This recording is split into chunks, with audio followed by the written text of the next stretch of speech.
Hi, welcome back to Joe Blogs. In today's episode, I want to talk to you about what's happening in the Russian economy, and specifically to talk about the ongoing problems with Russia's budget. Now, this is the time of the year when Russia's authorities have to put together their budget proposals for 2026, and those proposals have now been collated. And the one item that Russia is looking to increase to try to bring in more revenue for the state is VAT. Now, you might be sitting there thinking, VAT, value added tax, is that going to make any difference to companies, individuals, and the Russian economy? Well, I can tell you it's going to have a huge impact. If we have a look at this pie chart, it shows where Russia derives its revenues from. This is the breakdown for 2024. And if we have a look at the two VAT sections, both domestic products and imported products, you can see that collectively VAT is the biggest single earner. It pulled in 36.8% of all of the total revenue. But actually, the situation is much bigger than that because mineral extraction tax is basically VAT on all of the energy companies in Russia. So the oil companies, the gas companies, the coal companies, all of that. So when you combine the actual VAT and the mineral extraction tax, it comes to more than 70% of total revenue for Russia. Interestingly, corporation tax only pulled in 11%. And if we have a look at what's been happening over the past 5 years, you can see that there has been a marked increase in the amount of money that Russia is earning from VAT, which is the red section at the bottom. It's gone from 32% in 2020 to 37% in 2024. MET, which is the VAT on the energy companies, has increased from 28% to 34%. Corporation tax, interestingly, has gone down from 12% in 2020 to 11%. And as you can see from the grey section at the top, other revenue from other taxes has declined from 28% to 18%. So VAT is actually the biggest single item. And this is why it's going to have such a big impact on the Russian economy. Now, just before we go on any further today, I want to talk to you about today's sponsor, investing.com. If you've been following the channel, you'll know that I've been using investing.com's flagship product, ProPix AI, which is artificial intelligence that selects stocks every single month that are designed to beat the market. And you'll know, if you've been following me, that I've had some really big success with that so far. Well, I've got some really exciting news for you because ProPix AI has now been expanded to 28 markets, including the USA, Australia, and Japan, amongst many others. And if you're in the UK, Investing Pro now has two ProPix strategies: UK mid-cap movers and UK energy and materials. So you'll now get suggestions every single month as to what AI thinks are the best stocks to buy. And if you're in the USA, the exciting news is that Investing Pro has now added more strategies such as healthcare heroes and small cap sprinters, so you can look at whatever you like and work out what you want to buy using the power of artificial intelligence. And the great news is that Joe Blogs viewers can get a 15% discount on an annual plan by clicking the link on the description below or scanning the QR code on the screen now. Now, just touching on corporation tax, this chart shows the movement between 2014 and 2025. And as you can see, in 2025, corporation tax was increased from the previous rate of 20%, where it had been sitting for more than 10 years, to 25%. Now, that is quite a big increase. And I thought it was worth looking at how that compares to the rest of the G20. And as you can see, the countries with the highest rate of corporation tax, so taking the biggest slice of corporate profits, are Argentina, India, Brazil, and Japan, where they all have rates above 30%. We've then got a number of other countries at 30%, Australia, Germany, and Mexico. South Africa, Canada, and the Netherlands are sitting between 25 and 30%. We've then got a bunch of countries at 25%, including Russia, and they are China, France, Spain, Turkey, and the United Kingdom. Italy and South Korea have a rate of 24%, Indonesia 22%, and interestingly, the USA at 21% is actually one of the lowest in the whole of the G20. The only countries that have lower rates of corporation tax or Saudi Arabia at 20%, Singapore at 17%, and Switzerland at 14.6%. And I thought it was worth just touching on what the impact of higher corporation tax is for both companies and the economy. So, the obvious impact is that your profits will shrink because when you declare a profit and you have to pay a higher rate of corporation tax, in this situation between 20 to 25% in Russia that they now have to pay, they're obviously paying out more cash to the government, 25% of all of that profit. And that means that they will have less cash flow. So that means that the company either will have less money to expand if it's investing into new facilities or just growing its workforce, those sorts of things, or to pay dividends if it's a public company and has to pay out to its shareholders. So when you have a cutback in cash flow, that means that the level of investment generally slows for the company. So they won't expand as quickly, they won't take on as many new staff. They also might find that their competitiveness becomes less because they're losing that investment proposal and therefore they can't grow. And so maybe they have to increase their prices and so they're not as price competitive.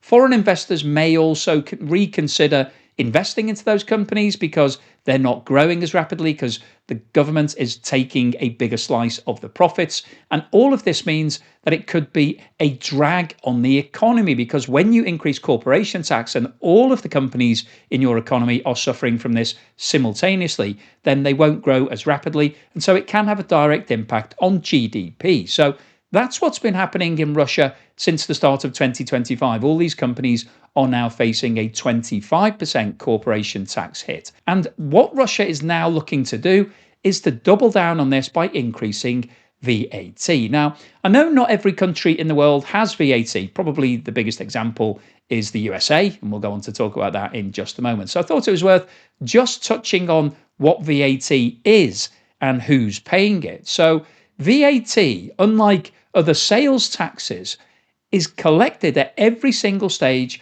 of production and distribution. So what that means is that if you're a company that has to buy things from other companies, so let's say you're a manufacturer and you're buying in components from lots of different suppliers in your country, when you buy those supplies, your supplier will have to add VAT onto the price. So if we're talking about 20% VAT, to keep it simple, if a product is priced at $100, when you buy it from your supplier, you'll actually have to pay $120 because 20% VAT will be added on to the price and you have to pay that. So that affects your cash flow. That means every single thing that you're buying in the production process, you're paying an extra 20% if it's 20% VAT for all of that. So it reduces your cash flow. Now, there are ways of offsetting VAT, so you can claim that back, but that generally takes time. It might take 3 or 6 or 12 months to get the money back.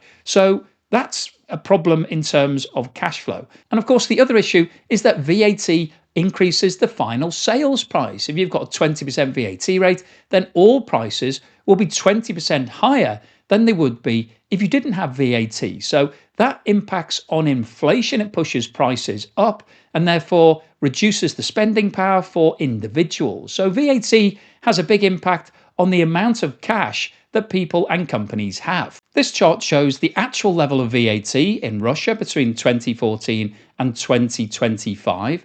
And you can see that in 2019, VAT was increased from the previous level of 18% to the current rate of 20%. Now, as I said at the start of today's video, the proposal for the 2026 budget is to increase this to 22%. So let's have a look at how VAT in Russia compares with the rest of the G20. And you can see that the proposed level of 22% would actually put Russia right at the top of all of the countries. It would be on a par with Italy, which is the only other country at that level. The euro area generally is sitting at around 21.2%. Argentina is at 21% with the Netherlands and Spain. We then have a number of countries on 20%, France, Turkey, and the United Kingdom. Germany's on 19%, India 18%, Brazil 17%, Mexico 16%, Saudi Arabia and South Africa 15%, China 13%, Indonesia 12%, Australia, Japan and South Korea at 10%, Singapore at 9%, Switzerland 8.1%, Canada 5%, and interestingly, the United States officially, VAT wise, has 0% VAT. And I think this is the point that Donald Trump has been making on multiple occasions when he's been talking about the tariffs. He's saying that all US products have been hit with taxes, tariffs. And what he's referring to predominantly is the VAT. So if a US company is exporting to Italy, for example, then that product would have 22% VAT added as part of the general VAT regime in Italy. And it's the same in all of the other countries. So not having any official VAT in the USA means that, technically speaking, any product previously that was exported into the USA would not have any VAT added. And this is the point that he was trying to make. However, it isn't quite as simple as that, because whilst the USA doesn't have VAT, it does have sales tax. And a sales tax is added at the final point of sale. So if you've ever been to the USA, you'll know that maybe when you've gone to buy something, the sticker price might have said $10. But then when you go to pay for it, you'll find that you've got some extra cost on top. So that $10 item might actually cost you $10.80 or $11. And the reason for that is because sales tax is added at the point of sale. Now, the difference in the USA is that sales taxes are set by each individual state. So you can see some examples here. California, currently it's around about 7%, New York's around 4%. Each state has different rates and different ways of collecting it. So you're still paying an element of tax when you're buying something. But the key difference is that it doesn't go through the whole of the distribution process. So what we talked about earlier, that a company that's buying in component parts, if you're in the USA and you're buying components from another USA entity, you're not having to pay VAT on all of those purchases, unlike all of the other countries in the G20. And Russia is the same as the rest of the G20 in terms of it's applying VAT on all the different stages. So what will the impact of an increase from 20 to 22% be on Russian businesses?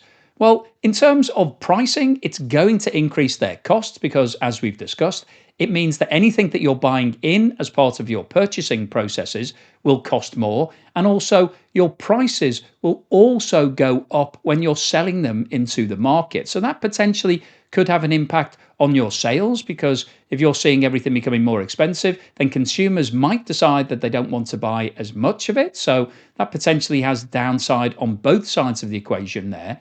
There's also an impact on cash flow, as we discussed. Russian businesses will have to pay more for all of their components, so more cash will be going out of the door. They might be able to claim that tax back later, but there will definitely be a timing impact on that. And there will also be more administration. They'll have to update their systems, have to process more paperwork, pay more money across to the government. In terms of input cost inflation, that could lead to a margin squeeze, because if all the things you're buying in actually go up in price, then Russian businesses may take the decision not to increase the final sales price so as to not impact on their volume of sales. And if they do that, then they would be swallowing those cost increases and therefore cutting their profit margins. As we discussed earlier, Russian businesses may decide to reinvest less because they've got less cash flow, and also their margins might be going down. And also there is a risk of pushing up inflation as prices rise. Now, in terms of the impact on consumers in Russia, well, the obvious one is that they're going to see higher prices, because if VAT is going up from 20 to 22%, that's going to increase the final sales price. So that potentially means that inflation will go up across the board in Russia, because everything is going to be priced at a higher level. That means that Russian individuals may have less spending power, and so they will ask for more wage increases. And if you've been following the channel, you'll know that wage increases has been one of the problems that Russia has suffered since it moved to being a wartime economy, because wages have risen rapidly. And that means that inflation has been going up, and therefore wage demands continue going up. And so you can get into an upward spiral in both wages and inflation. So increasing prices through the increase in VAT could mean bigger wage demands. There may also be a shift in consumption as people decide to shift to buying cheaper products because they've got less spending power. And also there's a potential that people just become unhappy if they feel that they're being overtaxed. So the overall impact of the increase in VAT is that prices will rise. People potentially then will spend less because they'll have less purchasing power for their ruble. Inflation is likely to remain high, and that's been an ongoing problem for Russia. And one of the reasons why the Russian central bank was increasing interest rates prior to the recent decreases. Businesses may find that they're being squeezed because they're either seeing their revenue coming down or they're having to cut their profit margins to maintain their sales. That could mean that Russian businesses invest less because they've got less cash flow and less profits. And we therefore could see a further slowdown in the Russian economy at a time when it's already struggling. So, what's the summary and conclusion today? Well, I wanted to post this video because I think the increases in taxes that have happened in Russia and are going to happen as part of the new budget really show that the Russian economy is struggling for cash and shows us that the sanctions are working and that Russia is having to pull all of its different levers to try to keep cash coming in. And what we've seen in today's video is that the increase in corporation tax from 20 to 25% that kicked in on the 1st of January 2025 is already having a negative impact on Russian companies because they're having to give a bigger portion of their profits over to the Russian government. That means that they are reinvesting less, they will grow at a slower rate, and that has a negative impact on the Russian economy in the long term. But what we've talked about in some detail today is that the proposal to increase VAT from 20% to 22% could actually have a much bigger impact because VAT is a much bigger portion of the Russian income. It represents around 70% when you include the mineral extraction tax. So increasing that by 2% will have a wide-scale impact. Firstly, it's going to increase prices in Russia at a time when inflation is already a recurring problem. It's currently sitting above 8%, which is more than double the target rate of 4%. So the Russian central bank really wants inflation to come down further from where it is. It doesn't want inflation pushed up again as a result of increased taxation. So that's an issue in itself at a time when President Putin is asking the central bank to bring interest rates down to try to boost the economy. So we've got two different forces moving in opposite directions. Interest rates coming down helps companies, but VAT going up will actually offset a lot of that positive impact. So that's a problem in itself. But also, as we've talked about, you've got the supply chain impact. So it's not just end sales prices that will go up. Everything that Russian businesses are procuring within Russia will increase in price. So that means that they're going to have to pay out more of their cash. Now, they might be able to get some of that back at some point, but cash flow will definitely be impacted. So that means they potentially will reinvest less into their businesses. And also, as Russian consumers see prices going up, they're going to want higher wages. And that's going to also impact on companies and their ability to make profit and reinvest. So the overall summary of today's video is that the current situation in Russia is that the Russian government is having to increase taxes to bring in more money to keep funding both the war in Ukraine and all of its other spending. These increases in taxes are going to have a negative impact on Russian companies and Russian individuals and mean that the economy will grow at an even slower level as these taxes go up. So hopefully you've enjoyed today's video, you found it useful, informative and thought-provoking. If you've liked what I've said, then please give me a thumbs up and hit that subscribe button if you haven't done so already. And if you'd like to win this statue, which is actually an original sculpture by an Armenian artist that's one of a kind, then have a look in the link in the description below because I'm running a competition that runs through to the 30th of September. So if you're interested, have a look at that. But thank you for watching this video all the way through to the end. And thank you to everyone that's supporting me. If you bought me a coffee, sent me a YouTube super thanks, or signed up as a member, a Patreon, or a Buy Me a Coffee member, thank you for that support. And here's something to put a smile on your face.